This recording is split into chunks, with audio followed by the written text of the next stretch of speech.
June 10, 1944. Central Texas. The Texas heat arrived early that year, the kind that made the air shimmer above the fields and sent the scent of dry mesquite through every open window. The land stretched wide and endless, broken only by barbed fences and the slow rhythm of cattle grazing under a white sky. Out here, far from Europe's battlefields, another kind of war was unfolding, one quieter, hidden behind fences lined with watchtowers. Camp Hearn sat just outside a small farming town, its rows of wooden barracks surrounded by miles of open plains. Inside those fences lived hundreds of German prisoners, men captured from the deserts of North Africa. Once soldiers of Rommel's famed Afrika Korps, now under the burning Texas sun they were workers, laborers, and dreamers behind wire. To the locals, the sight of Germans in khaki work clothes was still strange. Some avoided the camp entirely.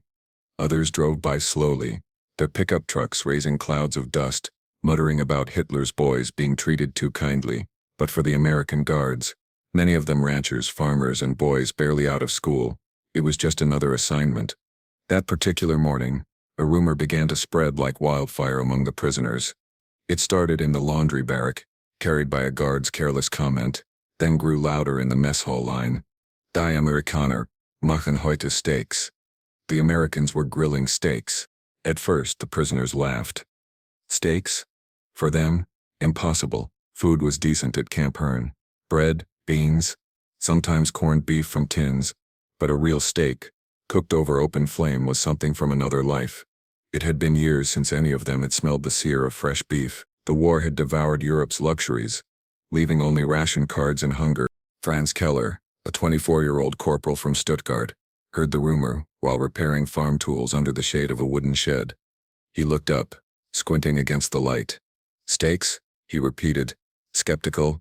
You think they'd waste meat on prisoners? His friend, Otto Kruger, a tall, wiry man who once studied engineering, smirked. Maybe they're testing something on us. Americans like experiments. But as the morning wore on, the unmistakable scent began to drift across the camp. Thick, rich, smoky. The kind that made men close their eyes and remember home. Keller froze, the wrench slipping from his hand. For a moment he wasn't in Texas. He was back in his mother's kitchen. The sound of laughter, the clinking of dishes, the world before bombs and barbed wire. Across the field, a plume of smoke rose behind the guard barracks. American soldiers moved around an open pit, turning steaks over glowing coals. The scene looked almost festive, like something out of a fairground. The guards wore rolled-up sleeves, their faces red from the heat, sweat glistening under their hats. Sergeant Bill Haskins, a tall rancher from Abilene with hands like oak roots, stood over the grill. "Keep 'em steady, boys," he called out. "We don't want 'em burning. Texans don't ruin beef."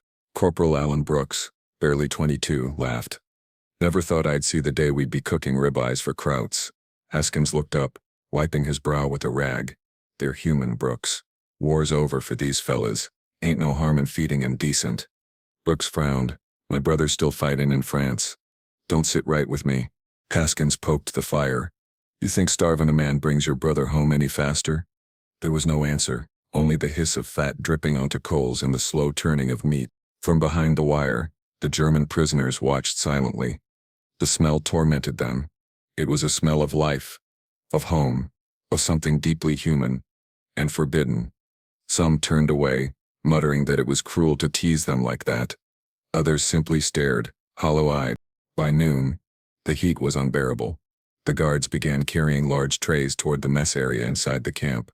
The prisoners stepped aside as the scent intensified. The real, undeniable smell of cooked steak mixed with mashed potatoes and gravy.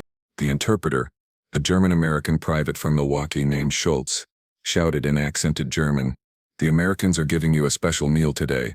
Sit in the mess hall. Everyone will get one portion." No one moved. The prisoners exchanged wary glances. It had to be a mistake. Why would the enemy feed them like kings? In Europe, civilians were eating rats.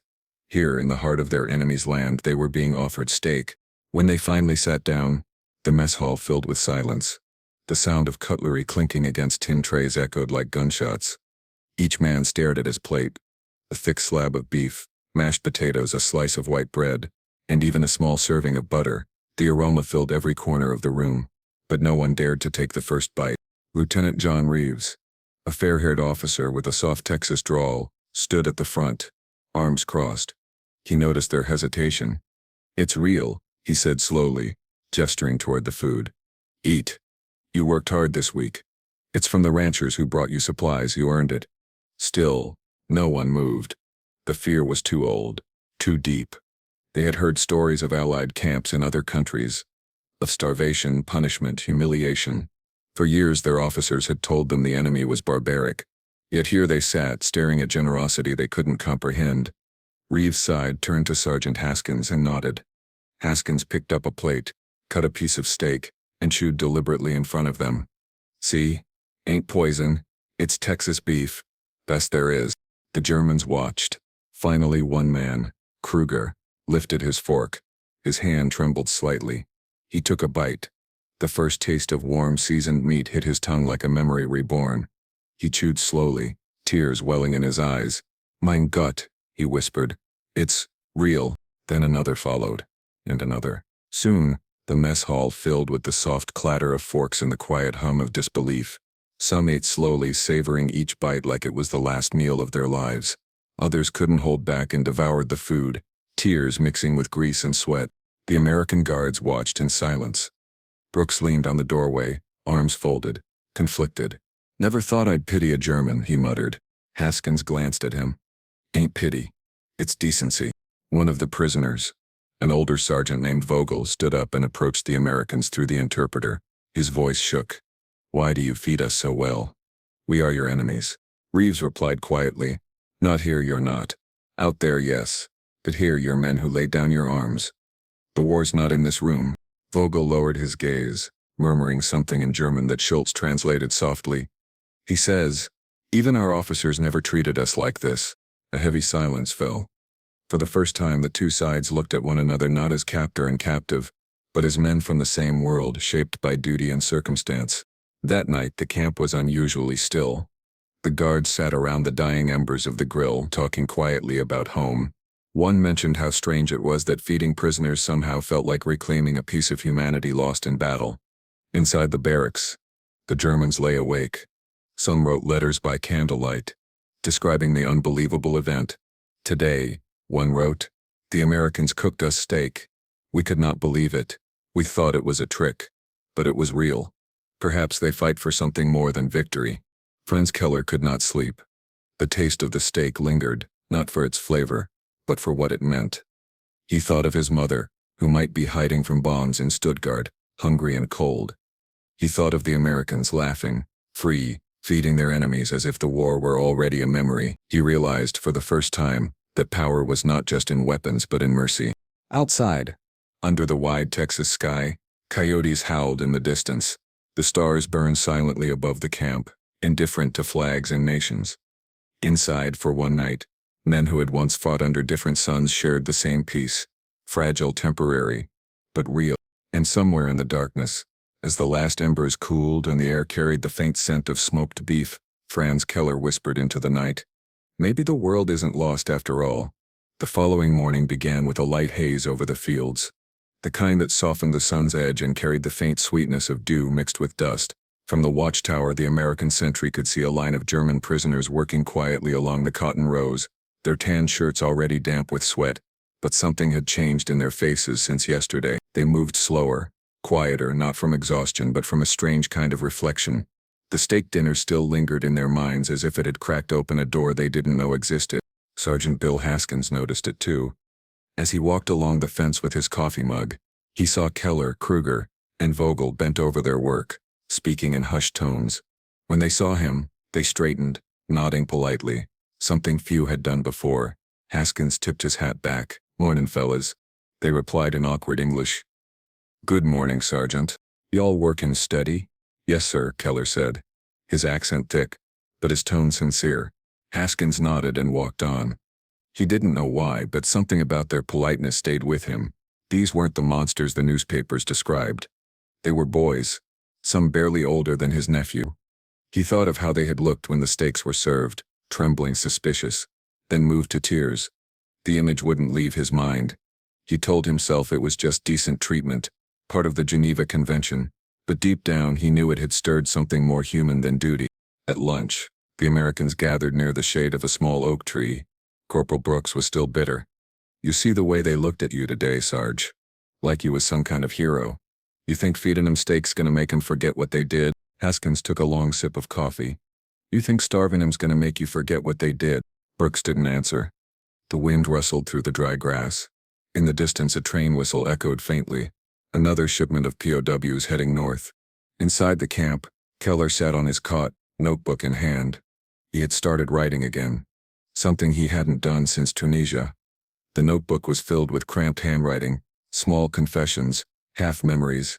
He wrote about the steak meal, not for its flavor, but for what it had represented. He wrote that in the moment he tasted it, he no longer felt like an enemy, only a man.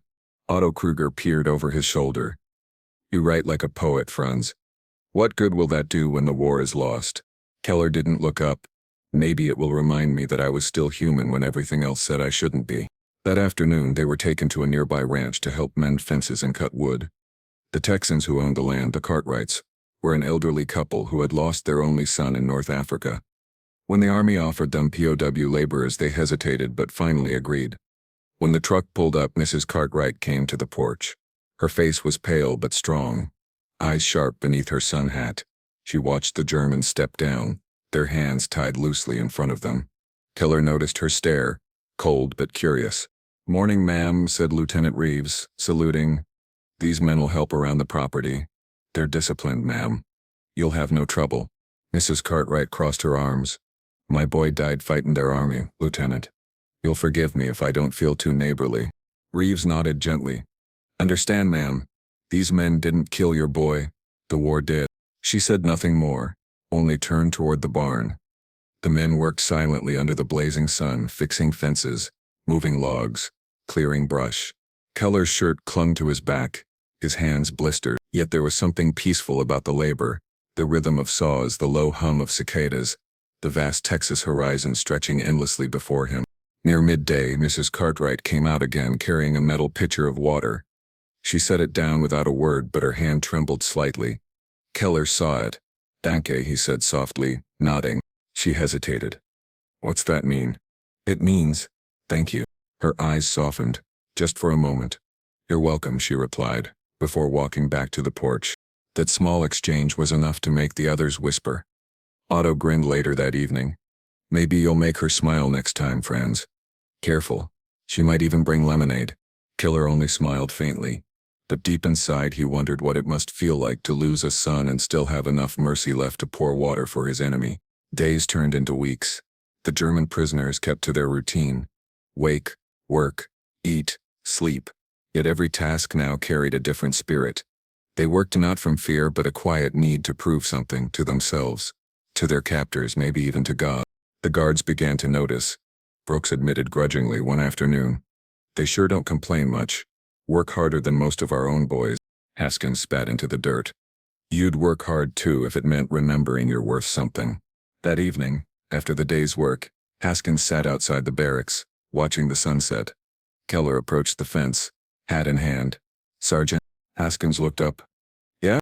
You cook the steak?" Keller's English was halting, but careful. "I did," Haskins said. Keller smiled faintly. "In Germany, we cannot eat meat. Not like that. Not for years. War does that," Haskins said. "Takes from everybody." Keller hesitated. "When you give us that food, why?" Haskins shrugged. "Because I can. Because you're here working, not fighting. Because somebody's gotta end the hate, Keller, or it never ends." Keller nodded slowly, understanding the weight of those words even through the language barrier. "End hate." "Yes." They stood in silence for a long moment. Two men from opposite sides of the world, the fading orange light cutting across the wire between them. Then Keller saluted, a gesture of respect, not obedience. Haskins returned it quietly. Back in the barracks that night, Keller shared the conversation with Otto. He said the hate must end. "Do you think it can?" Otto shook his head. "Not in our lifetime. Too much blood between us." But Keller wasn't sure anymore. The steak, the water, the smiles, small things but real. He thought of how his own officers had treated him, like numbers, tools, expendable. Yet here, in enemy land, men called him by his name. A week later, something unexpected happened. Mrs. Cartwright arrived at the camp gate again, this time with baskets in her truck. Inside were peaches ripe, sun-warmed, their scent sweet and heavy. She asked to see the men who worked at her ranch. The guards were startled. "You sure about that, ma'am?" "Yes," she said simply. "They worked hard, they fixed my barn, and they were polite. I figure that earns a thank you." When Keller and the others appeared, she handed each man a peach. "My son planted the trees before he left for the war," she said quietly. "He didn't live to eat from 'em, but I reckon he'd be glad they're feeding someone." No one spoke. Keller held the fruit gently, as if afraid to bruise it. He said, "Your son, he was brave." Tears filled her eyes. "So were you once." Then she turned and left. At night, none of the prisoners could eat their rations. They saved the peaches, slicing them thinly to make them last longer. Keller wrote again in his notebook, "The Americans give us food like we are not enemies. Maybe that is the real victory, when one side remembers the other is still human." Meanwhile, back in town, the talk had changed. Locals who once resented the Germans now told stories of their good manners, their craftsmanship, their songs. Some said they sang hymns that sounded like church bells. Others said they could fix anything broken. One Sunday, as the camp chapel filled with the sound of a small choir, a few Texans stood outside the fence listening. The words were German, but the melody was familiar. "Silent Night." Haskins listened too, leaning on the fence post. Brooks stood beside him, hat in hand. "You think they mean it?" Brooks asked softly. What? "Them prayers. The singin'." Haskins stared at the camp, at the faces glowing under lamplight. "I think they're praying for the same thing we are, to go home." The night wind carried the final notes across the prairie, haunting and beautiful. Somewhere beyond that, thunder rolled in the distance, hinting at summer rain. Inside the barracks, Keller closed his eyes.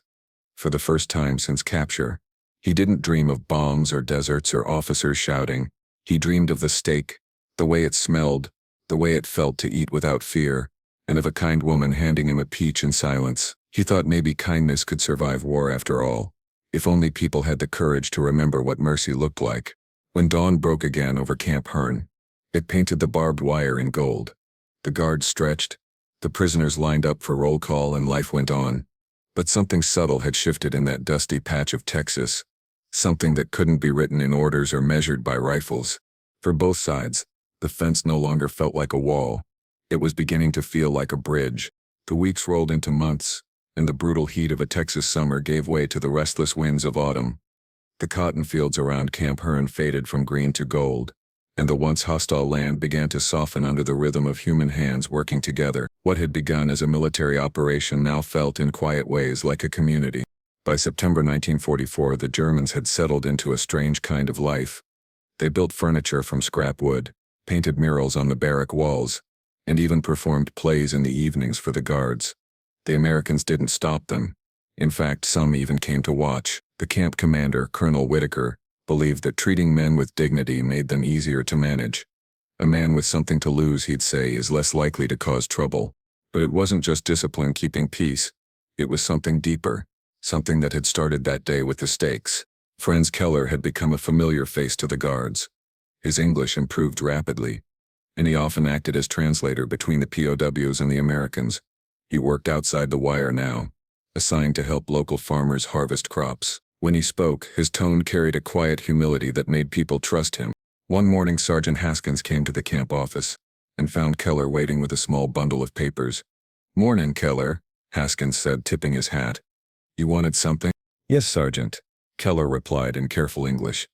"I ask permission to write letter to my family in Germany. Red Cross send it." Haskins studied him for a moment. "Sure, write it clean. I'll make sure it gets through the right hands." Keller nodded. "Danke. I want to tell them America is not what we think." Haskins raised an eyebrow. "And what did you think?" Keller looked down. "That you were animals. No soul, no mercy. But now," he hesitated, then met Haskins's eyes. "You are different." Haskins didn't answer right away. He thought of his brother, still fighting in Europe, of telegrams arriving on kitchen tables across Texas, with black borders and final words. "We ain't saints," he said finally, "but we try not to be devils, neither." Later that week, Keller and a small group of prisoners were taken to the Cartwright Ranch again. The farm stretched far and wide, bordered by oak trees and open pastures.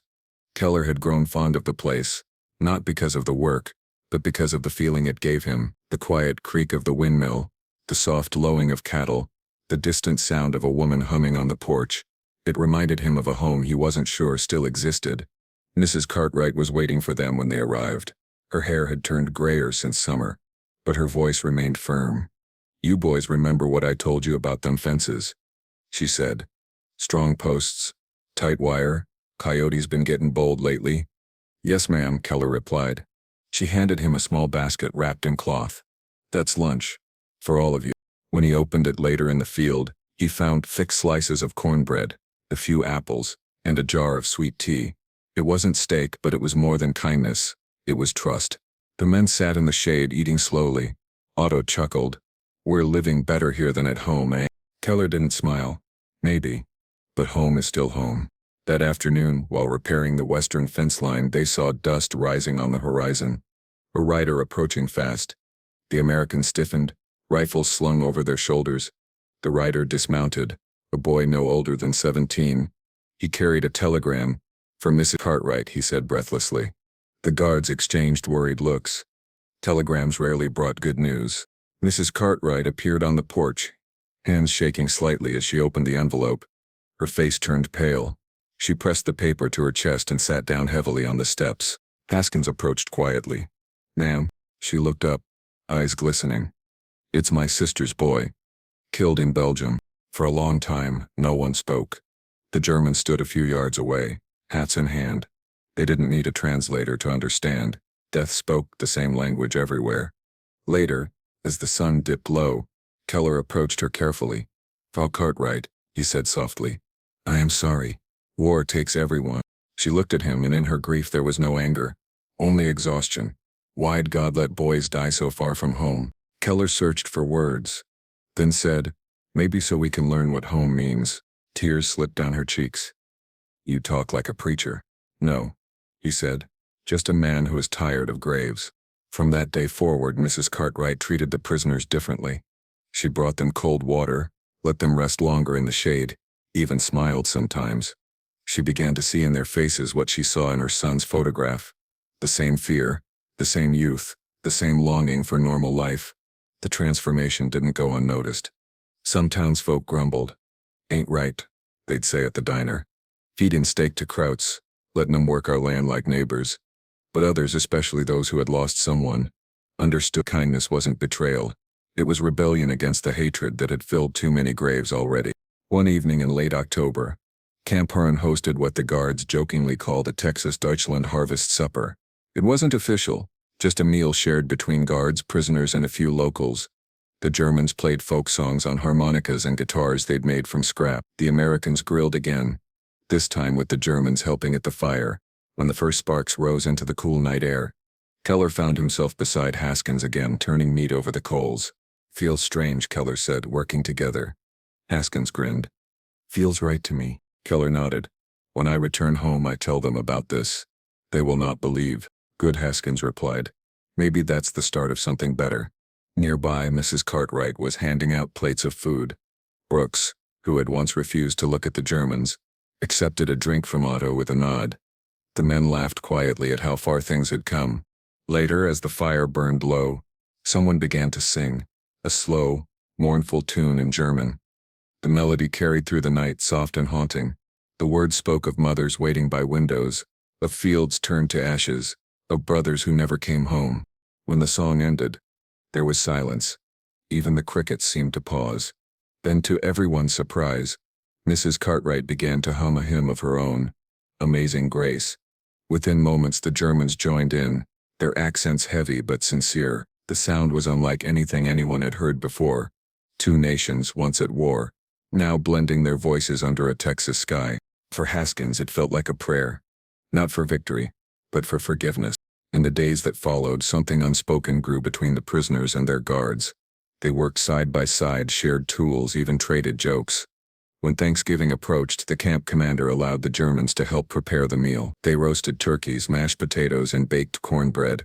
Keller even carved small decorations from wood for the tables. During the feast, Haskins made a toast. "To the end of hate," he said, raising his tin cup. The Germans raised theirs too. Afterward, as the men dispersed, Keller stayed behind near the fire pit. He stared at the coals, remembering the first steak, the first bite that had changed everything. Otto joined him. "You think we'll ever go home?" Keller nodded slowly. "Yes. But I think part of us will stay here." Otto laughed softly. "You and your ideas. You sound like an American." Keller smiled faintly. "Maybe humanity has no country." The wind picked up, scattering embers into the dark. Somewhere beyond the hills, a train whistle echoed again, a reminder that the war still raged across the ocean.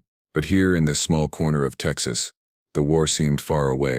That night, Keller returned to his bunk and opened his notebook again. He wrote, "The Americans taught me that strength is not in how much you can destroy, but in how much you can forgive. They fight with rifles, yes, but they win with kindness. When I go home, I will tell my children this. Once, our enemies fed us steak, and in that moment, I understood that hate is a hunger that never ends unless you share the table." He closed the notebook and stared out the window. The moonlight spilled over the camp, silver and soft, touching the fences, the barracks, the fields. Somewhere out there, cattle moved through the tall grass. The faint smell of smoke lingered, mingling with the memory of grilled meat. For the first time in years, Keller allowed himself to hope. Maybe, when the war ended, the world would remember what happened in that dusty camp, not as an act of charity, but as proof that even in war, decency could survive. And as he drifted towards sleep, he imagined the day he would return home, sit at a table again, and tell his family about Texas, the land where enemies shared food, where fences became friendships, and where a simple steak reminded men what it meant to be human. By the time winter arrived in Texas, the air had turned dry and crisp, carrying with it the scent of mesquite smoke and hay. Camp Hearn looked almost peaceful under the pale December sun.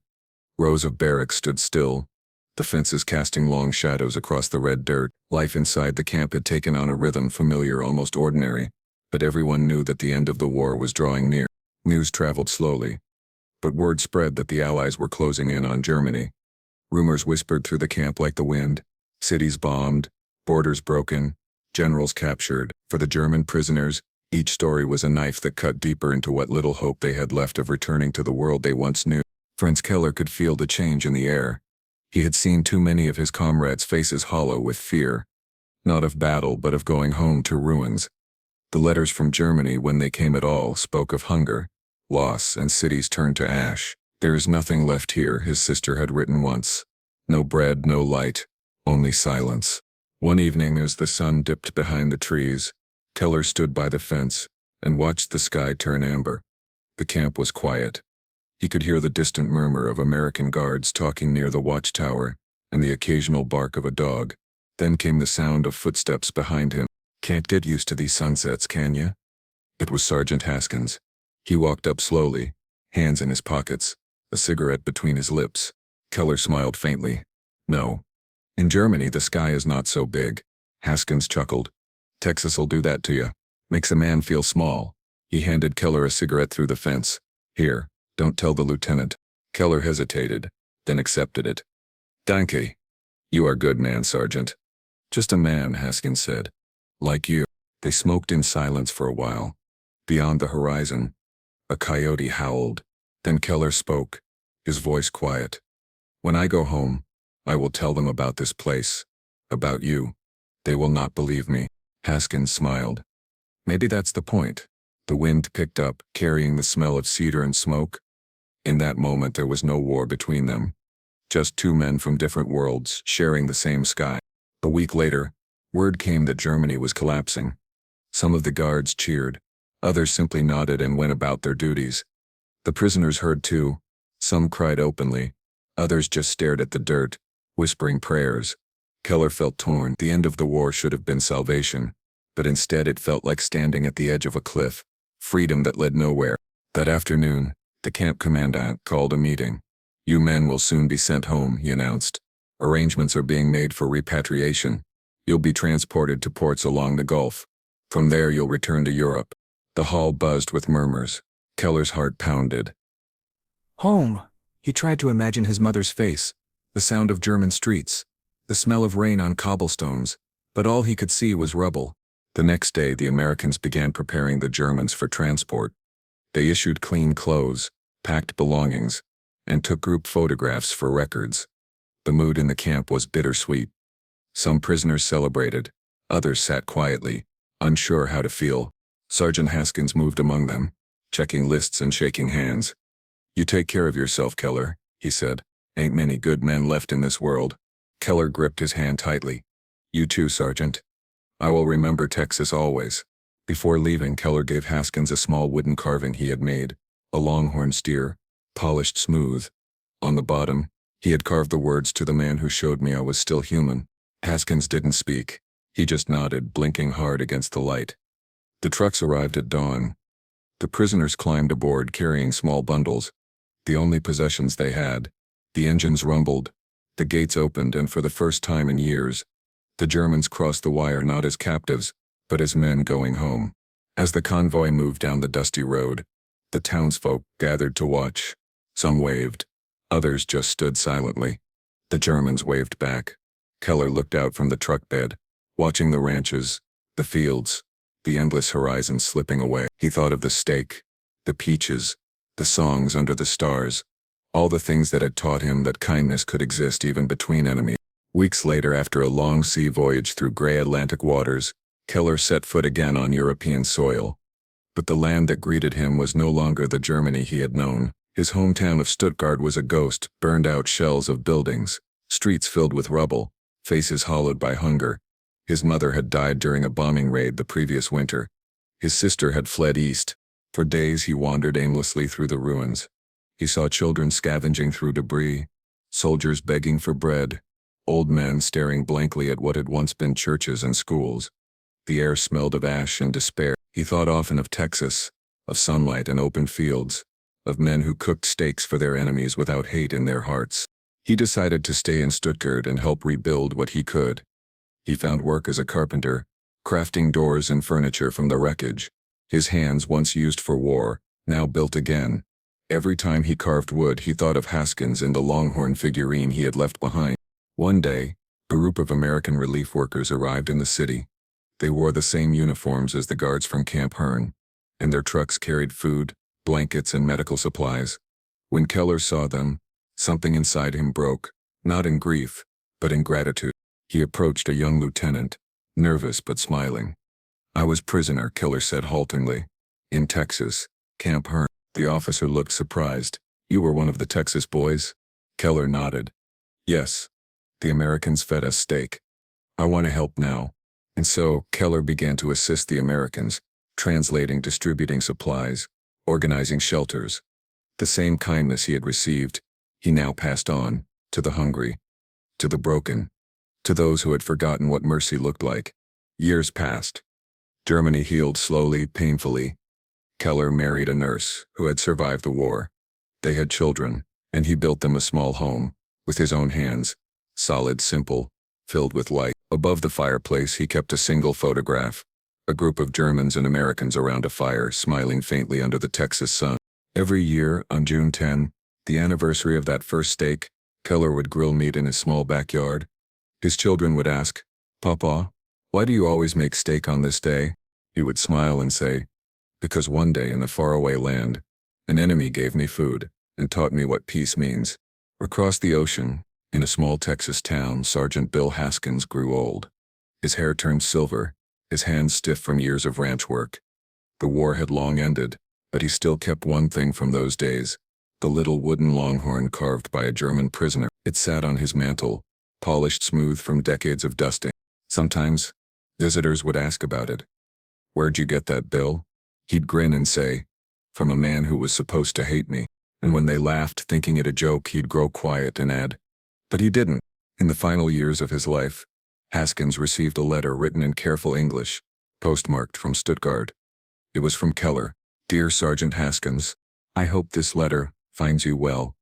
I wanted to tell you that your kindness changed my life. Because of you, I learned that peace is not signed on paper, it is lived by men. I have a family now, a home. Every year I make steak for them and tell them about Texas. They know your name. They know that once, an American soldier shared food with his enemy, and in doing so he ended the war inside us all. Your friend always, Franz Keller." Haskins read the letter by lamplight. His eyes blurred with tears. He placed it beside the wooden carving on the mantel and whispered, "You made it home, son." When he died a few years later, the carving and the letter were found together, carefully wrapped in cloth. The note was brittle with age. The ink faded, but the message still clear. Decades passed. Camp Hearn fell silent. The barracks rotted. The fences rusted away. Grass grew over the parade grounds where men once stood in lines.